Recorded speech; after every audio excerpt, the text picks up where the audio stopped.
കൃഷ്ണ ഗുരുവായൂരപ്പ. ഇന്ന് മുതൽ ഗുരുവായൂരപ്പൻ ഇന്ന് മുതൽ സ്വർണ്ണക്കോലത്തിലാണ് എഴുന്നള്ളുക. അതായത് ഉച്ച തിരിഞ്ഞുള്ള കാഴ്ച ശീവേലിക്കാണ് സ്വർണ്ണക്കോലം എഴുന്നള്ളിക്കുക.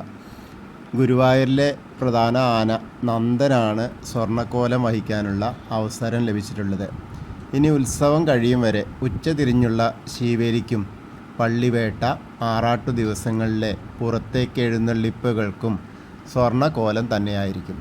അതായത് ഏഷ്യയിലെ തന്നെ ഏറ്റവും കനമുള്ള ആന നന്ദൻ. ആ നന്ദനാണ് ഗുരുവായൂരപ്പൻ്റെ സ്വർണ്ണക്കോലം എഴുന്നള്ളിക്കാനുള്ള ഭാഗ്യം ഉണ്ടായിട്ടുള്ളത്. ഗുരുവായൂർ ഉത്സവത്തിൻ്റെ 6ാം വിളക്കായ ഇന്ന് ഗുരുവായൂരപ്പൻ സ്വർണ്ണക്കോലത്തിലാണ് എഴുന്നള്ളുക. ക്ഷേത്രത്തിലെ വിശേഷ അവസരങ്ങളിൽ മാത്രം പുറത്തെടുക്കുന്നതാണ് സ്വർണ്ണക്കോലം. 191 സ്വർണ്ണപ്പൂക്കളുടെ മധ്യത്തിൽ മുരളിയൂതി നിൽക്കുന്ന കൃഷ്ണൻ്റെ ഗോളകയുള്ളതാണ് കോലം, അതായത് വേണുഗോപാലൻ. ഇനി ഉത്സവം കഴിയും വരെ ഉച്ച തിരിഞ്ഞുള്ള ശീവേലിക്കും പള്ളിവേട്ട, ആറാട്ടു ദിനങ്ങളിലെ പുറത്തേക്ക് എഴുന്നള്ളിപ്പ് തുടങ്ങിയവയ്ക്കൊക്കെ സ്വർണ്ണക്കോലം തന്നെയായിരിക്കും. ഉത്സവ ബലി തിങ്കളാഴ്ചയാണ്.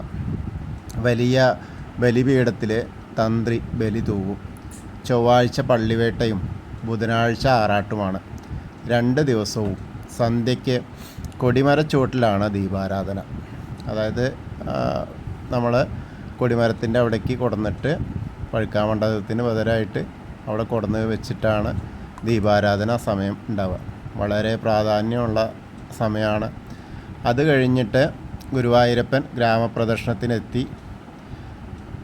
ഗുരുവായൂരപ്പൻ്റെ ആ ഗ്രാമപ്രദക്ഷിണമാണ്. പള്ളിവേട്ടയ്ക്ക് ക്ഷേത്രത്തിൽ രാത്രി 9 പ്രദക്ഷിണവും ആറാട്ടിന് 11 പ്രദക്ഷിണവുമാണ് ഉണ്ടാവുക. ആറാട്ട് കഴിഞ്ഞാൽ അർദ്ധരാത്രിയോടെ ഉത്സവം കൊടിയിറങ്ങും. അപ്പോൾ എല്ലാവർക്കും ഗുരുവായൂരപ്പൻ്റെ ആ ആറാട്ടും അതുപോലെ പള്ളിവേട്ട എന്ന് പറഞ്ഞാൽ മൃഗങ്ങളുടെ വേഷം കെട്ടിയ വേഷങ്ങളെയൊക്കെ, മൃഗങ്ങളെ വേട്ടയാടുന്ന പൊന്നുണ്ണിയാണ് ആ രൂപത്തിലാണ് ഉണ്ടാവുക. പല തരത്തിലുള്ള മൃഗങ്ങളെയൊക്കെ കൊടന്നിട്ട് അതിങ്ങനെ ആഘോഷമായിട്ട് വരും. എന്നിട്ട് 9 റൗണ്ട് വേട്ടയാടും. അതിലൊരാളെ കൊല്ലും. ആ ഒരു മൃഗമാണോ പക്ഷിയാണോ ഏതാ വരുന്നത് വെച്ചാൽ അതാണ് ഏറ്റവും ഇത്. അത് നല്ലൊരു കാഴ്ചയാണ്. ഭക്തജനങ്ങൾക്ക് കണ്ണിറയെ കാണാം. അമ്പലത്തിൻ്റെ ഉള്ളിൽ നിന്നിട്ടും, അതായത് ചുറ്റമ്പലത്തിൽ നിന്നിട്ടും അതുപോലെ പുറത്ത് വരുമ്പോഴും കാണാം. വളരെ നല്ല ഒരു കാഴ്ച തന്നെയാണ്. അപ്പോൾ എല്ലാവർക്കും അതേപോലെ ആറാട്ടിനൊക്കെ പങ്കെടുക്കാൻ കഴിയാൻ എല്ലാവർക്കും ഗുരുവായൂരപ്പൻ്റെ അനുഗ്രഹം ഉണ്ടാവട്ടെ. അതുപോലെ ഈ കാഴ്ച ശീവേലിയൊക്കെ കാണാൻ പറ്റുകയാണെങ്കിൽ എല്ലാവർക്കും ആ ഗുരുവായൂരപ്പൻ്റെ അനുഗ്രഹം ലഭിക്കട്ടെ. ഹരേ കൃഷ്ണ. ഗുരുവായൂരപ്പ ശരണം.